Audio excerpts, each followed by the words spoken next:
మోసపూరిత హామీలతో అధికారంలోకి వచ్చిన కాంగ్రెస్ ప్రజలకు చేసిందేం లేదని మండిపడ్డారు మాజీ మంత్రి జోగురామన్న.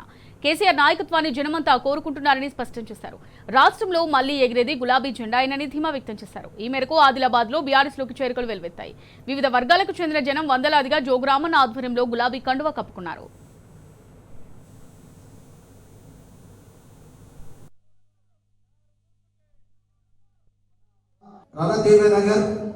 అట్లనే ఒక మన సుభాష్ నగర్ సమైనటువంటి షఫీక్ వారి ఆధ్వర్యంలో మరి ఇక్కడ మన కౌన్సిలర్ మా కోరవి ఆధ్వర్యంలో రణజీవన్ నగర్ సమైనటువంటి కనీసం ఒక 150 మంది ఈ రోజు మా అక్కా చెల్లెళ్ళు అన్నదమ్ములందరూ మన కేసీఆర్ గారు మన కారు గుర్తు పార్టీ మళ్ళా ఈ మున్సిపల్ ఎన్నికలలో గెలిపిస్తామని చెప్పి మరి ఈ రోజు పార్టీలో చేరినటువంటి మా అక్కా చెల్లెళ్లకు మా అన్నదమ్ములందరికీ పార్టీ తరఫున కేసీఆర్ గారి తరఫున మా వేదిక మీద ఉన్నటువంటి మా పెద్దలందరి తరఫున మీకు స్వాగతం సుస్వాగతంతో పాటు సంక్రాంతి పండుగ శుభాకాంక్షలు తెలియజేస్తా ఉన్నాను.